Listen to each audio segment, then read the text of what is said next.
طاہر سلیم صاحب دونوں ڈاکٹر ہیں، ان کو بھی کرونا ہے۔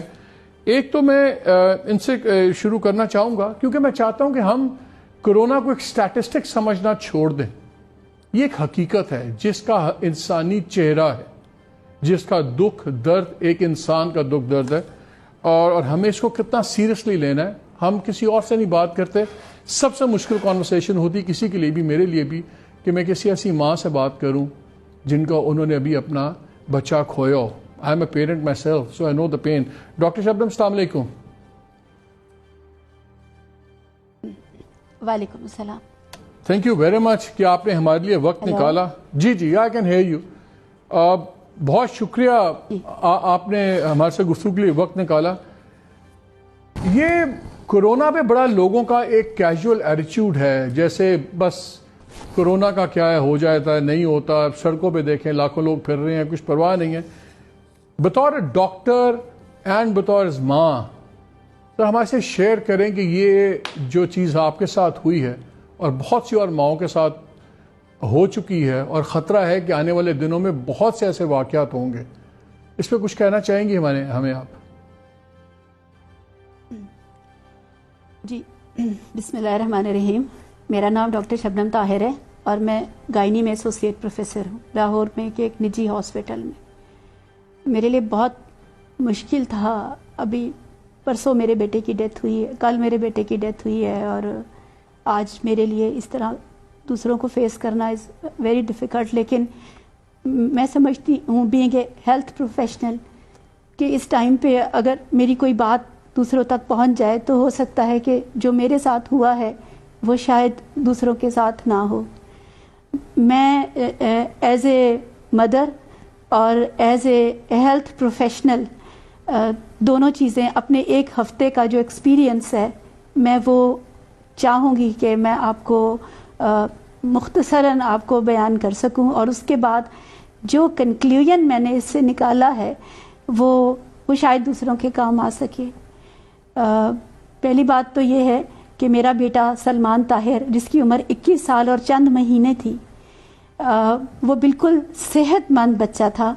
اس میں کسی قسم کا رسک فیکٹر موجود نہیں تھا، جو کہ ایک عام مت ہے کہ کرونا ان لوگوں کو افیکٹ کرتا ہے جو ڈائبیٹک ہوتے ہیں، جن کو کینسر کا مرض ہوتا ہے، یا جن کو آلریڈی کوئی ایسی سکنس چل رہی ہوتی ہے۔ تو سلمان طاہر آپ نے دیکھا ہوگا فیس بک پہ بھی، بہت ہی ایک ورسٹائل قسم کا بچہ تھا، پڑھائی میں بھی بہت اچھا تھا، اور اس کے ساتھ دنیا کی ہر ایکٹیویٹی میں حصہ لیتا تھا۔ وہ سپورٹس میں بھی آگے تھا، وہ باقی دنیا کے بچوں کی طرح کھیل کود، بھاگ دوڑ، ہنسی مذاق، ہر چیز میں اس کے بہت سارے خواب تھے۔ وہ انسٹیٹسٹ بننا چاہتا تھا، وہ باہر جانا چاہتا تھا، وہ لونگ تھا، وہ کیئرنگ تھا۔ تو ہوا کیا میرا بچہ تو، ہم تو لاک ڈاؤن میں تھے، and we were strictly following the lockdowns. میرا بیٹا 4th ایئر کا اسٹوڈنٹ ہے اور کالج بند ہے، سو ہی واز ایٹ ہوم، گھر پہ تھا۔ اس پورے لاک ڈاؤن کے دوران اس کی سکنس سے ہو سکتا ہے چند دن پہلے افطار کے بعد ونس اور ٹوائس میں بھی وہ باہر گیا ہو کہ لاک ڈاؤن میں بچہ بہت تنگ ہو گیا ہے۔ لیکن میں نے اس سے انکوائر کیا ہے کہ اپنی گاڑی میں اور اپنی 1-2 فرینڈس کے ساتھ، اور کسی سے ایسی اس کی میٹنگ نہیں ہوئی جس کو کاف ہو، کھانسی ہو، یا اس کو کوئی کانٹیکٹ کا اس کو ہو، اور باقی گھر آ کے ہینڈ واشنگ اینڈ اسٹرلائزیشن، ہر چیز جیسے ہم نے بچوں کو سکھائی ہوئی ہے، he was following because he himself was a medical student. میرا بیٹا چاند رات کو عید اناؤنس ہونے کے بعد، میرا بیٹا چاند رات منانے کے لیے کہ میں نے 2 گھنٹے کے لیے اپنے فرینڈس کے ساتھ، ہی وینٹ آؤٹ، اور 2 گھنٹے کے بعد گھر واپس آ گیا۔ چاند رات تک میرے بیٹے میں کوئی سمٹمز نہیں تھے، اس کو کوئی فیور، کاف، فلو، ناتھنگ، اس کو کچھ بھی نہیں تھا۔ عید کی صبح وہ نہیں اٹھا یا لیٹ اٹھا۔ انکوائر کرنے پہ اس نے کہا کہ مجھے ہیڈ ایک ہو رہا ہے، مجھے فرنٹل ہیڈ ایک ہو رہا ہے۔ تو اس کو جو ہے وہ ہیڈ ایک بڑی کامن سی چیز ہے، کوئی اور میں نے پوچھا پرابلم نہیں ہے، تو پیناڈول دے دی گئی۔ 2-4 گھنٹے کے بعد ہی سیٹ کہ میرا فرنٹل ہیڈ ایک نہیں سیٹل ہو رہا، تو میں نے ایک بروفن کی ٹیبلٹ اس کو دے دی، کچھ تھوڑا سا کھانے کو لیا، اور اس کے بعد وہ سارا دن سوتا رہا۔ شام کو میں نے پھر پوچھا تو اس نے کہا مجھے صرف ہیڈ ایک ہو رہا ہے۔ میں نے